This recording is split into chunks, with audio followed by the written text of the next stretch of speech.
السلام عليكم سودا وولال ما أنت وحشرح دونا فيلم لما قعبحي Good Night Mommy أو علم نفسي فضل هيلاوي ناس سبسكرايب نوصل ارتجالاكتا عن قدقلنا فيلمك خوش ككوبان هو إلى وده عرو أو متانا أو لك اللي يراد لوكاس إلياس وحي هذا خوش كاني وحي أجورا ينجر عصف أو كيالا برتمها كينتا أو أدو بهربية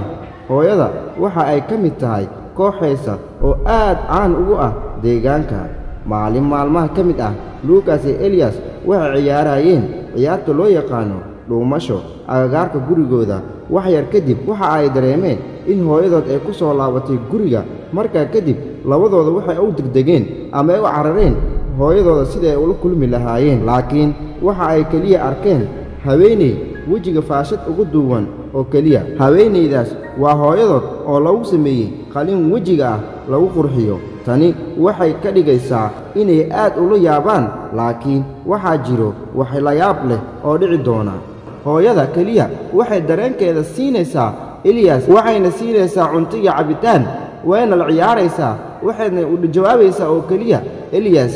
halka Lucas la iska indhatiraayo hooyada sidoo kale waxay sameysay sharciyo cusub sida guriga in uu ahaado mid aamusan aan lagu buuqin waa in aanan jirin cid soo booqata xitaa bisad in aysan soo galin daahiyada guriga waa in uu had iyo jeer xirnaadaa markay arkeen dhaqanka xun ee hooyadooda mataanaha waxay bilaabeen in ay ka shakiyaan wejiga ku qarsoon faashada hoosteeda in ay hooyadooda tahay iyo in kale Elias ayaa soo fiirinaya kadib way arkaysaa waxayna u qeydinaysaa si aan xad lahayn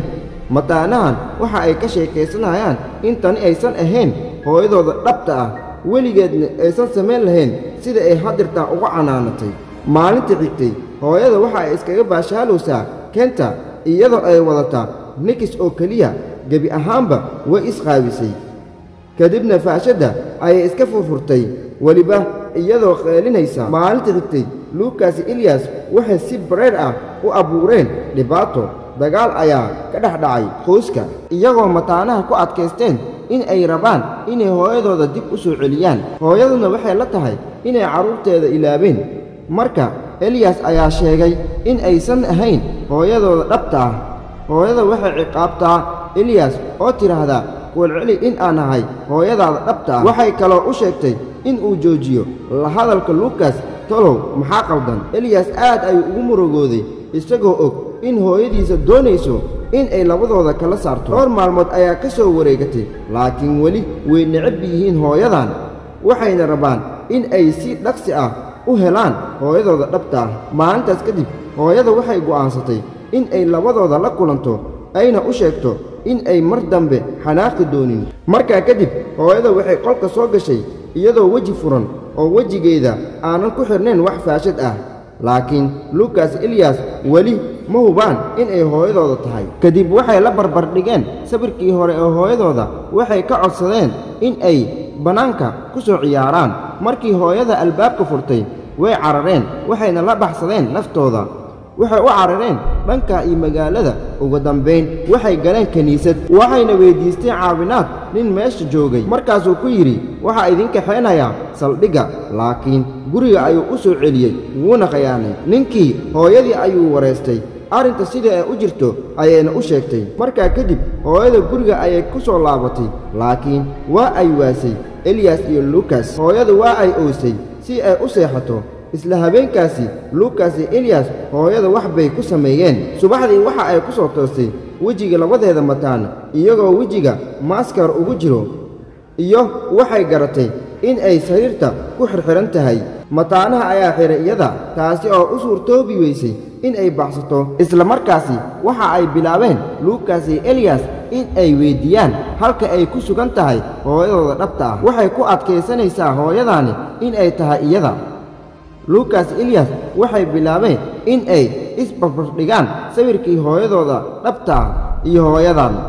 way isdagaaleen sababtoo ah Elias waxa uu rumaystay in ay hooyada tahay hooyada dhabta ah halka Lucas oo weli ku qanacsanayn in hooyadan ay tahay hooyadiis dhabta ah hooyada waxa ay isku dayday in ay ku qanciso Elias in ay tahay hooyadiis dhabta ah waxayna ka codsatay in uu fasaxo. Eliyas waxa uu isku dayay inuu xariga lugaheeda ka furo, isla markaana Lukas ayaa soo laabtay oo joojiyey. Waxa uu weydiiyey wejiga hooyadiisa halka ay geysay, yacni wejiga maxaa bedelay. hooyada waxa u sheegtay in ay qalin ku samaysay. Eliyas ma rumaysanin, wuuna dharbaaxay. Lukas Eliyas waxay mar kale weydiiyeen halkii ay hooyadooda ku sugan tahay, iyagoo si aan dabiici ahayn u jirdilay hooyada. Jirdilka ay ku sameeyeen hooyadaani waa mid aad u xun. hooyadaani waxa ay ku xiran tahay sariirta maalmo. sariirta ayay qoyday, yacni way ku kaadisay. mataanihii ayaa ka furay xariga si ay u beddelaan